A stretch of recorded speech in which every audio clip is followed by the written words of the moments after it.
It always starts with a gut feeling. Doesn't it? Some subtle shift you can't quite name.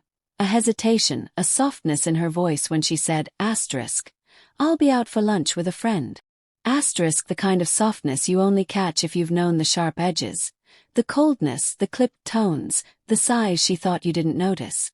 Edges I had spent years trying to soften with devotion, with patience, with love. Laura and I had been married for 8 years. 8 years of shared routines and whispered dreams. Of morning coffees in half silence. And the kind of unspoken understanding that only comes from truly knowing someone's soul. We weren't perfect, but who is? We argued, sure. But I chalked it up to the usual wear and tear of life. The friction of two people surviving the chaos together. That illusion shattered with a single message. I hadn't been snooping. Her phone was just there. Screen lighting up next to me on the couch. One notification. One line of text. Can't stop thinking about today. It was from a number I didn't recognize. When I asked her, she laughed. Too quickly, too nervously. Oh that. Just a group chat. You know how girls are. She waved it off like a fly. I nodded, pretending to believe her. I didn't push. But that night, lying beside her in the dark, staring at the ceiling, I knew something was wrong. Deep down in my bones, I knew. Her lunch dates grew more frequent. Her explanations became vague, empty. I tried to rationalize it, but the doubt gnawed at me until I couldn't ignore it anymore. I'm not proud of what I did next. One afternoon, when she was in the shower, she left her phone unlocked. Opened it. I read everything. They weren't just flirty texts. They weren't jokes or inside references. They were explicit. Emotional. Heartfelt. The kind of messages that echoed the intimacy we used to share. The kind I thought we still had. His name was Eric. He wasn't some stranger, he was a colleague. A sales rep she'd collaborated with on a project. And he was married too. My heart didn't just break. It collapsed in on itself. Shame, anger, betrayal, humiliation. I felt all of it at once. A tidal wave that left me gasping for breath. I didn't confront her right away. I didn't scream or cry. I didn't beg. Instead, I did something I'd never done before. Planned. Methodically. Quietly. I started with research. Eric had a wife, Christine. Found her Facebook. A petite brunette with kind eyes and 2 young children. My heart ached for her. But pity didn't stop me. Next, I hired a private investigator. Frank. Gruff, no-nonsense, face like a bulldog. Within a week, I had everything I needed. Photos of Laura and Eric leaving a hotel, arms brushing, faces alight with joy. One shot of them kissing in her car. Proof. Unmistakable, undeniable proof. Then came the message. Hi Christine. This is going to be hard to hear, but I believe your husband Eric is having an affair with my wife Laura. I've attached some photos. I'm so sorry to be the one to tell you, Her reply came an hour later. Just one line. Thank you for telling me. That was it. The fuse was lit. But I wasn't done. I wanted Laura to feel it. Not just the guilt, but the weight of what she'd done. So I invited her to lunch. Let's have a date, I said, smiling tightly. Just the 2 of us. We haven't done that in a while. She seemed surprised, even relieved.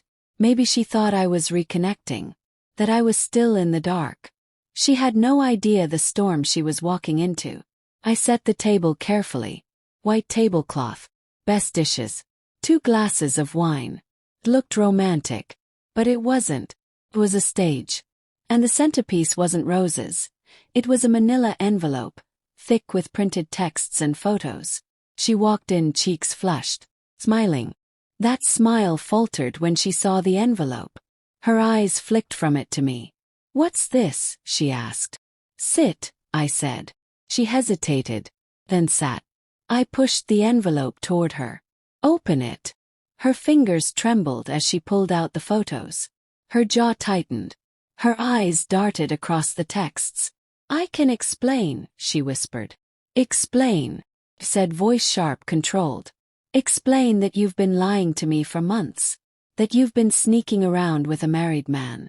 That you've been treating our marriage like it's disposable. Tears welled in her eyes. It's not like that. Then what's it like, Laura? I demanded. Because from where I'm sitting, it looks like you've been having your cake and eating it too. She broke down, sobbing. Apologies pouring out of her like water from a cracked dam. They meant nothing. I waited until she quieted. Then I dropped the final bombshell. I told Christine. She froze. You what? She knows. Just like I do. You didn't just destroy our family, Laura. You destroyed too. A knock at the door. She flinched. I stood and opened it. Christine. And behind her Eric. Laura's face went pale. What is this? She croaked. This, I said, stepping aside, is closure. What followed was chaos. Christine didn't hold back. She unleashed years of repressed hurt and fury. Eric tried to speak, but his words stumbled and fell flat. Laura intervened, but Christine turned on her with fire in her voice. Asterisk, don't you dare justify this. You're selfish. You're disgusting. Asterisk. Eric made some excuse about feeling unappreciated. I laughed bitterly. You've got 2 beautiful kids and a wife who'd move mountains for you. And this is what you do with that. By the end, everyone was raw. Chicken. Suppose. Christine and I exchanged a look. A silent understanding. We were hurt, but we weren't broken. That night, Laura packed a bag and left. The next day I filed for divorce. So did Christine. Eric lost his job when Christine sent their employer the evidence. Laura's reputation tanked as word spread among our family and friends. They had no one to blame but themselves. As for me, it wasn't easy. Cried. Grieved. There were mornings I could barely move. Nights I'd lie awake asking what I could have done differently. But then something shifted. I started therapy. I took up running. I reconnected with people I'd lost touch with. And slowly, painfully, I began to heal. A year later, I'm stronger, clearer, happier. I've learned to value myself, to demand honesty, to recognize my worth. Last I heard, Laura and Eric didn't make it. The guilt, the weight of it all, tore them apart. Revenge isn't noble, but sometimes, it's the spark we need to reclaim our power. And that's exactly what I did. I reclaimed me.